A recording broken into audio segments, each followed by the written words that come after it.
ಅಣ್ಣಾ ಹಜಾರೆ ಹೋರಾಟಕ್ಕೆ ಬೆಂಗಳೂರಿನಲ್ಲಿ ಬೆಂಬಲ ವ್ಯಕ್ತವಾಗಿದೆ. ಅಣ್ಣಾ ಉಪವಾಸಕ್ಕೆ ಬೆಂಬಲ ಸೂಚಿಸಿದ ಇಂಡಿಯಾ ಅಗೇನ್ಸ್ಟ್ ಕರಪ್ಷನ್ ಸಂಘಟನೆ ಸಹ ಫ್ರೀಡಂ ಪಾರ್ಕ್ನಲ್ಲಿ ನಿರಶನ ಆರಂಭಿಸಿದೆ.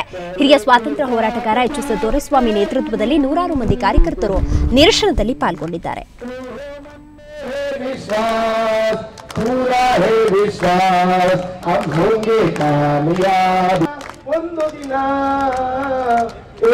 ನಮಗಿದೆ ವಿಶ್ವಾಸ, ಸಂಪೂರ್ಣ ವಿಶ್ವಾಸ, ನಾವು ಗೆದ್ದೆ ಗೆಲ್ಲುವೆವು. हम होंगे कामयाब, हम होंगे कामयाब, हम होंगे कामयाब एक दिन. ओ मन में है विश्वास, पूरा है विश्वास, हम होंगे कामयाब एक दिन. ಪ್ರಬಲ ಲೋಕಪಾಲ ಮಸೂದೆಯನ್ನ ಇದೇ ಸಂಸತ್ ಅಧಿವೇಶನದಲ್ಲಿ ಅಂಗೀಕರಿಸಬೇಕು ಅಂತ ಒತ್ತಾಯಿಸಿ ಅಣ್ಣಾ ಹಜಾರೆ ಇವತ್ತು ನವದೆಹಲಿಯಲ್ಲಿ ಒಂದು ದಿನದ ಸಾಂಕೇತಿಕ ಉಪವಾಸವನ್ನ ಕೈಗೊಂಡಿದ್ದಾರೆ.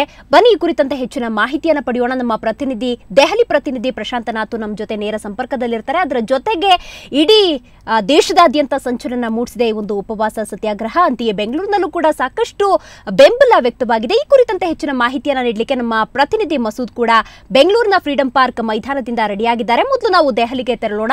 ಪ್ರಶಾಂತ್, ಇದೀಗಾಗಲೇ ಏನು ಸಾಂಕೇತಿಕ ಉಪವಾಸದಲ್ಲಿ ಅಣ್ಣಾ ಹಜಾರೆ ನಿರತರಾಗಿದ್ದಾರೆ, ಸಾಕಷ್ಟು ಬೆಂಬಲ ವ್ಯಕ್ತವಾಗ್ತಾ ಇದೆ, ಜನಸಾಮಾನ್ಯರು ಕೂಡ ಸೇರಿದ್ದಾರೆ. ಸದ್ಯದಲ್ಲಿ ಯಾವ ರೀತಿಯ ಒಂದು ಪರಿಸ್ಥಿತಿ ನಿರ್ಮಾಣವಾಗಿದೆ, ಅದರ ಜೊತೆಗೆ ಅಣ್ಣಾ ಹಜಾರೆ ಅವರ ಆರೋಗ್ಯ ಸ್ಥಿತಿ, ದೇಹ ಸ್ಥಿತಿ ಈ ಒಂದು ಉಪವಾಸಕ್ಕೆ ಸಪೋರ್ಟ್ ಮಾಡ್ತಿದೆಯಾ ಅಂತ?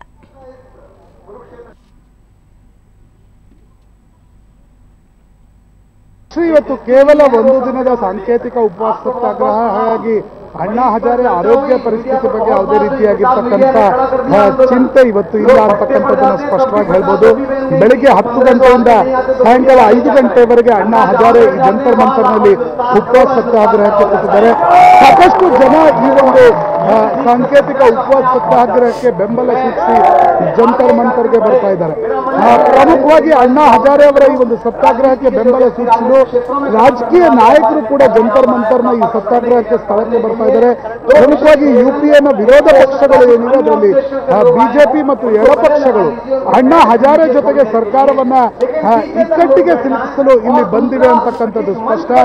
ಬಿಜೆಪಿ ನಾಯಕ ಅರುಣ್ ಜೇಟ್ಲಿ, ಅದೇ ರೀತಿ ಎಡಪಕ್ಷಗಳ ನಾಯಕರಾಗಿರ್ತಕ್ಕಂಥ ಎ.ಬಿ. ಬರ್ಧನ್, ಸೀತಾರಾಮ್ ಯೆಚೂರಿ, ಬೃಂದಾ ಕಾರಟ್ ಕೂಡ ಈ ಒಂದು ಕಾರ್ಯಕ್ರಮದಲ್ಲಿ ಪಾಲ್ಗೊಳ್ಳಲು ಇಲ್ಲಿಗೆ ಬಂದಿದ್ದಾರೆ.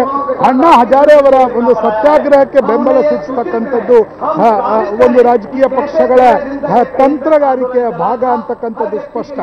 ಸ್ಥಾಯಿ ಸಮಿತಿ ವರದಿ ಏನು ಸಲ್ಲಿಸಿದೆ, ಈಗಾಗಲೇ ಅಭಿಷೇಕ್ ಮನು ಸಿಂಘ್ವಿ ಅವರ 31 ಸದಸ್ಯರ ಸ್ಥಾಯಿ ಸಮಿತಿ ಸಂಸತ್ತಿಗೆ ತನ್ನ ವರದಿಯನ್ನು ಸಲ್ಲಿಸಿದೆ, ಶಿಫಾರಸನ್ನು ಸಲ್ಲಿಸಿದೆ.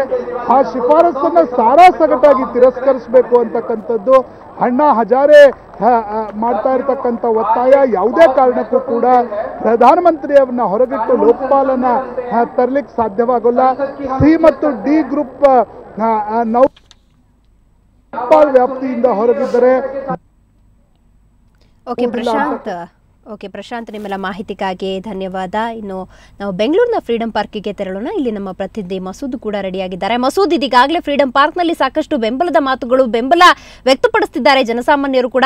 ಸಾಕಷ್ಟು ಸಂಖ್ಯೆಯಲ್ಲಿ ಅಲ್ಲಿ ಬಂದಿದ್ದಾರೆ ಅಂತ ಅನ್ಕೋತೀನಿ ಜನಸಾಮಾನ್ಯರು. ಸದ್ಯ ಯಾವ ರೀತಿಯ ಒಂದು ವಾತಾವರಣ ಇದೆ ಫ್ರೀಡಂ ಪಾರ್ಕ್ನಲ್ಲಿ, ಯಾವ ರೀತಿಯ ಒಂದು ವಾತಾವರಣ ನಿರ್ಮಾಣವಾಗಿದೆ ಅಂತ?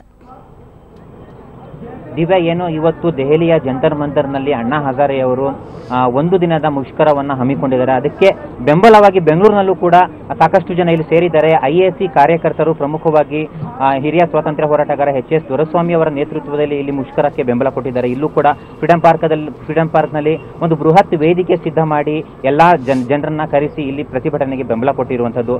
ಇಲ್ಲಿ ವೇದಿಕೆಯಲ್ಲಿ ಪ್ರಮುಖವಾಗಿ ಇದಕ್ಕೂ ಮುಂಚೆ ನಾವು ನೋಡಬಹುದಿತ್ತು, ಭ್ರಷ್ಟಾಚಾರದ ವಿರುದ್ಧದ ಅಣಕು ಪ್ರಹಸನ ನಡೆಸಲಾಯಿತು, ಮತ್ತೆ ದೇಶಭಕ್ತಿ ಗೀತೆಗಳನ್ನ ಹಾಡಲಾಯಿತು. ಈಗಾಗಲೇ ನಾವು ನೋಡಬಹುದು, ಈಗ ಪ್ರತಿಯೊಬ್ಬ ಕಾರ್ಯಕರ್ತರು ಕೂಡ ರಾಷ್ಟ್ರಧ್ವಜವನ್ನ ಹಿಡಿದು ತಮ್ಮ ದೇಶ ಪ್ರೇಮ ಮೆರಿತಾ ಇರುವಂತದ್ದು. ಇಡೀ ದಿನ ಅಲ್ಲಿ ಹೇಗೆ ತುಂಬಾ ಜೋಶಾಗಿ, ತುಂಬಾ ಉತ್ಸಾಹದಿಂದ ಪ್ರತಿಭಟನೆ ಮಾಡ್ತಾ ಇದ್ದಾರೆ ಕೇಂದ್ರ ಸರ್ಕಾರದ ವಿರುದ್ಧ, ಹಾಗೆಯೇ ಈ ಹಿಂದೆ ಬೆಂಗಳೂರಿನಲ್ಲೂ ಕೂಡ ಮಾಡಲಾಗಿತ್ತು. ಇವತ್ತು ಕೂಡ ಅಷ್ಟೇ ಉತ್ಸಾಹದಿಂದ ಅಭೂತಪೂರ್ವ ಬೆಂಬಲ ಬೆಂಗಳೂರಿನ ವ್ಯಕ್ತವಾಗಿದೆ ಅನ್ನುವಂಥದ್ದು.